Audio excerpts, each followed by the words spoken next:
अस्सलाम वालेकुम, आदाब। मैं अफसर अली, आप देख रहे हैं एशियन न्यूज़ NCR।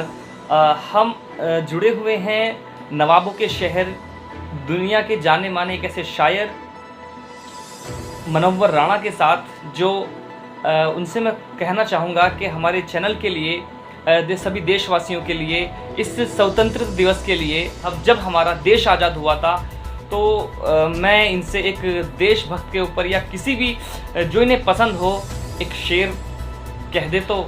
हाँ, देखिए, देशभक्ति क्या, मतलब वही जिस्म से खून नहीं सिर्फ नमक निकलेगा। ये तो कभी हमारा कोई रग काटिए तो देखिए कि इसमें से खून नहीं, देशभक्ति ही निकलेगी। तो हमें, लेकिन हम इसका इजहार नहीं करते हैं। लोग कहते हैं साहब भारत माता की जय कहो।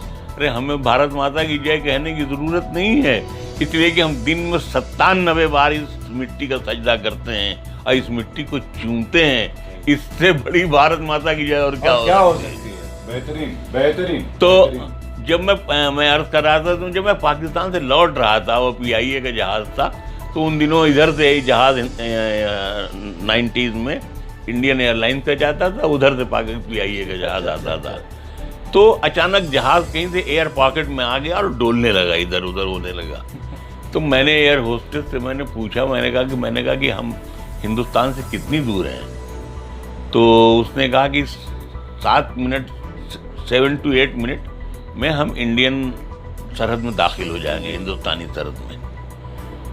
तो मैंने दुआ की कि या अल्लाह, अगर इस जहाज़ को क्रैश भी होना है तो 7-8 मिनट के बाद हो, इसलिए कि हम अपने मुल्क की मिट्टी ही में गिरें, ताकि अगर इससे पहले कहीं हमारा जहाज़ गिर गया तो हमारे ख़ानदान को हमारी लाश बटोरने के लिए पहले पाकिस्तान अम्बेसी जाना होगा कि साहब हमें लाश बटोरना है अपना। तो हमने फिर एक शेर कहा, और ये शेर मैं अर्ज कर रहा हूँ, कल 15 अगस्त है। जी जी, मैं मतलब मेरी आवाज़ बर्रा रही है। नहीं, बहुत। तो मैंने ये शेर कहा कि वतन से दूर भी यारब वहाँ पे दम निकले, वतन से दूर भी यारब वहाँ पे दम निकले, जहाँ से मुल्क की सरहद दिखाई देने लगे। वतन से दूर भी यारब वहाँ पे दम निकले, जहाँ से मुल्क की सरहद दिखाई देने लगे। तो यानी मैंने ये दुआ की कि अल्लाह मियां, मतलब ये कि अगर मौत आए भी तो कम से कम हमारी सरहद आ जाए, हमारा मुल्क आ जाए।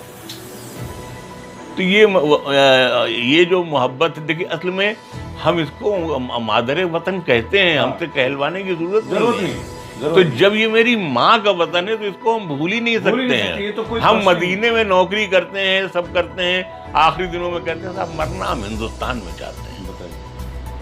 कहीं भी रहें, दुनिया के किसी मुल्क में हम रहते हैं, मदीने और मक्के जैसे शहरों में भी अगर हम वहाँ रहते हैं, नौकरी करते हैं, आबाद रहते हैं, तो आखिर में हम कहते हैं कि नहीं यार, हम मरना अपने शहर में चाहते हैं, हिंदुस्तान जाना चाहते हैं। तो ये नहीं, वो जो हमारा शेर है कि मदीने तक में हमने मुल्क की खातिर दुआ मांगी, किसी से पूछ ले इसको वतन का दर्द कहते हैं। भाई क्या बात है। वाकई मैं इमोशनल हो चुका हूँ मनव्वर राणा जी के दिल की आवाज़ को सुनकर, देशभक्ति की आवाज़ को सुनकर, जिनका यही कहना है कि अगर मौत दे तो अपने वतन में दे, मादरे वतन में दे। मैं वाकई, मेरे एक रोंगटा खड़ा हो चुका है, मेरी आंखों से आंसू आने लगी हैं, दिल ऐसे हो चुका है कि बस सब कुछ नहीं है। बस इसी को लेकर के मैं अपनी बात ख़त्म करता हूँ। शुक्रिया। मैं अफसर अली, कैमरामैन अदनान के साथ।